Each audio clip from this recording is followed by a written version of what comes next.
Hello there, everyone. Thanks for coming to watch the show. Today I'm going to be talking to you about Solo, a Star Wars story. And this is a film that a lot of people may have had some kind of low expectations for, or maybe The Last Jedi left a sour taste in your mouth and you just didn't even bother going to see this because of that. And, I can totally sympathize with that because, after I left The Last Jedi when I watched it in the theaters, I was just really let down by a lot of things. I've gone back and watched that movie a couple more times, and I do really enjoy it a lot more now, but just it still disappointed me on some fronts. So I did have pretty low expectations for Solo. I wasn't really impressed with any of the trailers, and I didn't really think that the actor Alden Ehrenreich, I believe his name is, I didn't really think that he was doing a good job playing Solo. Just from the trailers that I saw, I didn't really like any of the characters, to be honest. I was just kind of like, well, it's Star Wars, so I'm going to go watch it. It'll probably be okay. But wow, I was just really blown away by how good this movie actually turned out to be. I think this might be one of my favorite Star Wars movies that I've seen in the theaters, and just any of them, to be honest. Because I think the key part of watching this was that I didn't really have super high expectations about it, so I wasn't conjuring up what I wanted the movie to be before I'd already gone to see it. And I think that was a big problem with The Last Jedi for me, anyway. I just had, watched all these movies with Luke growing up and all the original characters, and I'd read all the, expanded universe books and everything. So I just had all these ideas about what was going to happen and how things were going to go, and they didn't happen that way, so it really disappointed me. But with Solo, I had no expectations, and it really just helped me with my movie-going experience. I really enjoyed the movie a lot more because of that. So I'm going to get into why I actually enjoyed the movie so much. So my first thing was, like I said, the characters that I saw in the trailers, I didn't really buy them. I didn't really think they were going to do that good, but everybody just did a phenomenal job filling the character's shoes, especially Solo. Now, the character of Han Solo is such a, just a landmark character, somebody that's known around the world, and when you think Han Solo, you immediately think Harrison Ford. That's just who Han Solo is. Same thing with like Indiana Jones, or just any really big character like that. It's just, you really associate it with the actor who played them originally.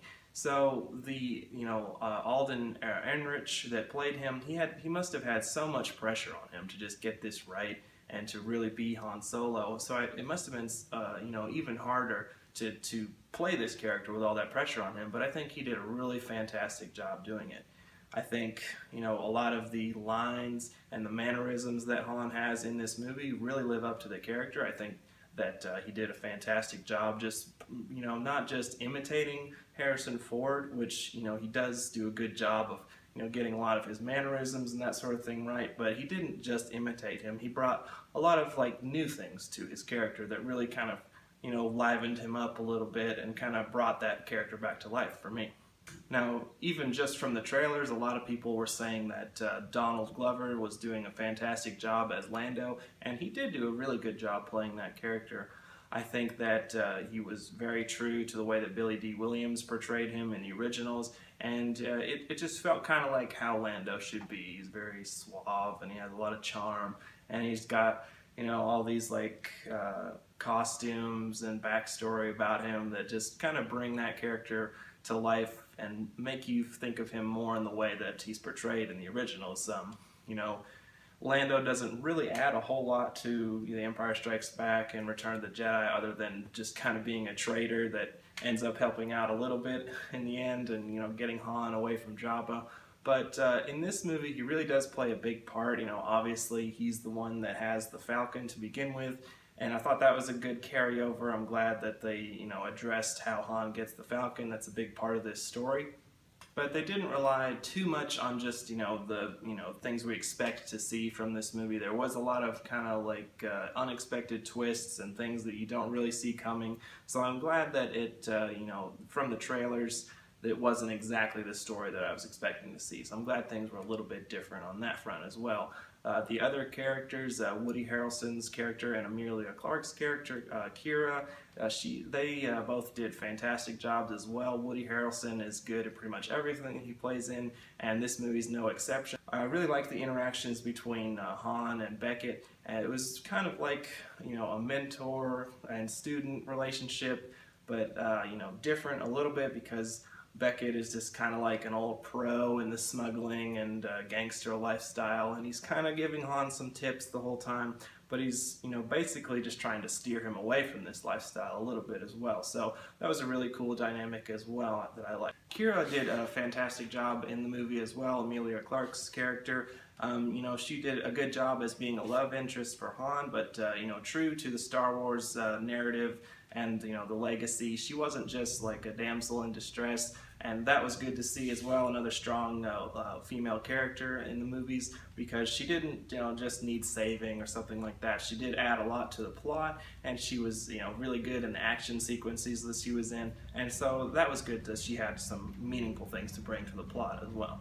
Probably one of my favorite things about this movie is Chewbacca, and that's odd for me to say because I've always liked Chewie. I've always liked the friendship between him and Han, and that's always a good dynamic. But it kind of feels like most of the time, up until recently, Chewbacca is kind of sidelined in the movies because there is the language barrier.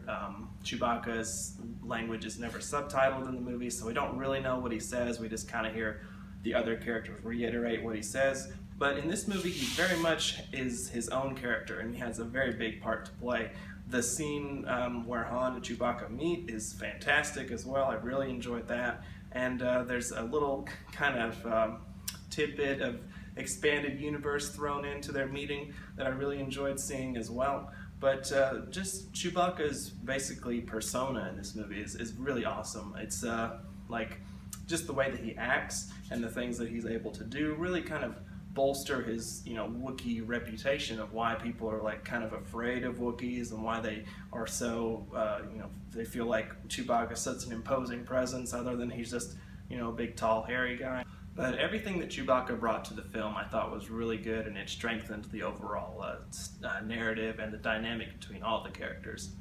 The movie overall I thought was extremely well paced. Whenever there wasn't a really well done action sequence, there was very good dialogue. The characters all interacted well with one another. They had good chemistry on screen, so everything about the movie just really melded well together, which was kind of surprising considering the things that I'd heard about the production problems and director changes on the film and everything. So everything coming together so nicely just was another kind of happy surprise for me that I expected less of it, but I was really just blown away by how well everything worked.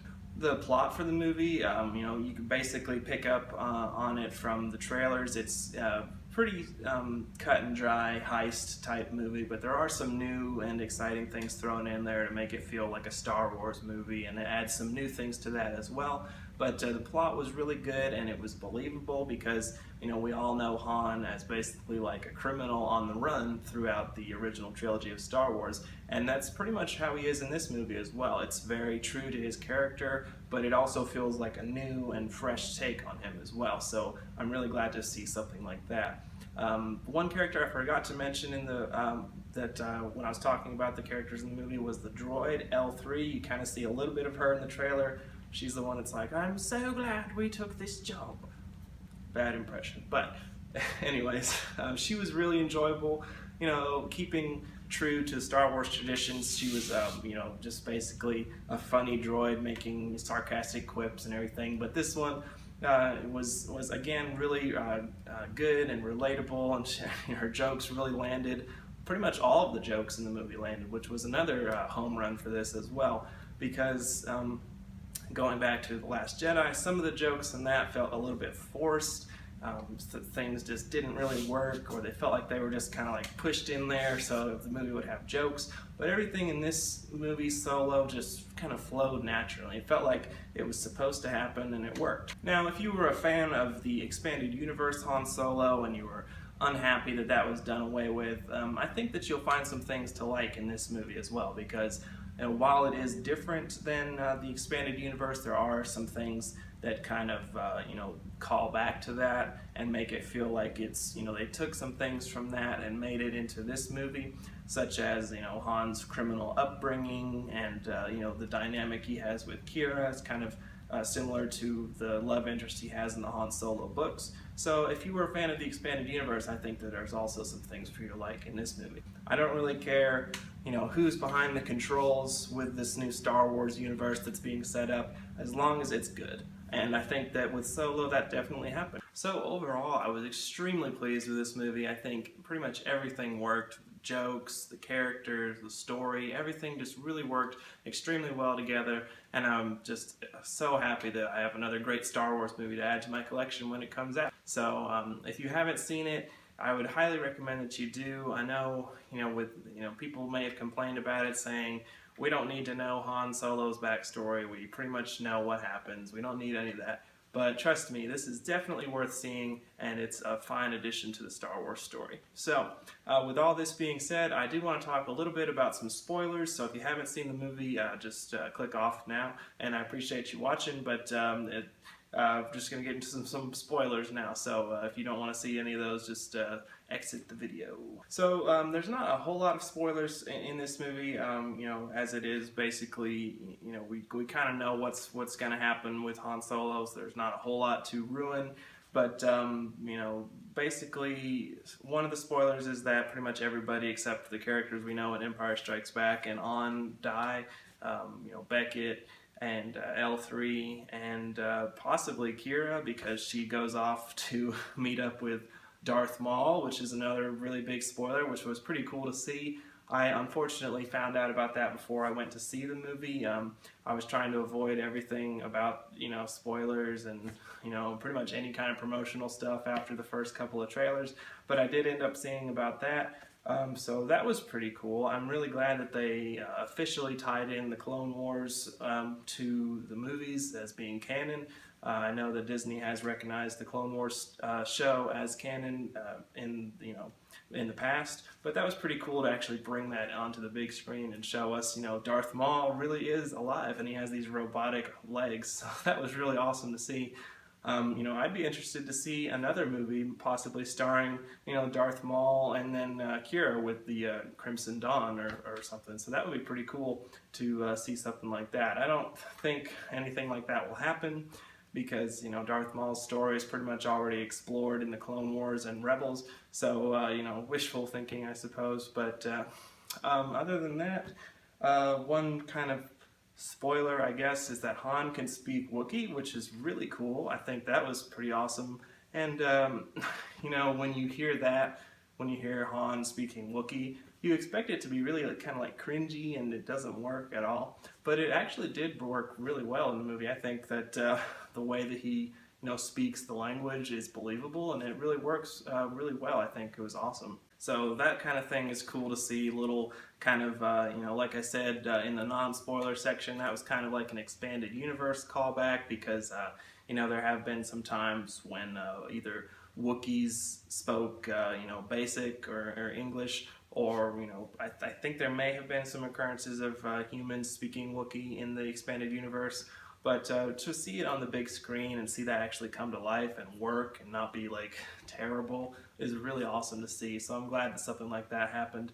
And going back to the Darth Maul cameo, I think that that was really awesome to see, but it wasn't overdone, which is another good part of why it worked so well, because it almost got a little bit over the top when Darth Maul just like turns on his lightsaber for no reason and then turns it off.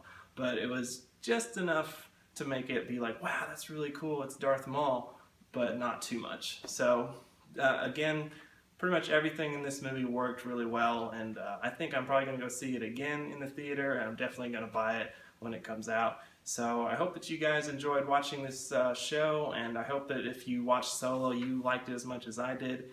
And if for some reason you kept watching when you weren't supposed to and you saw these spoilers, you should still go see it because it's an awesome movie. So thanks for coming to watch the show, and I hope that you guys have a good one. We'll see you next time.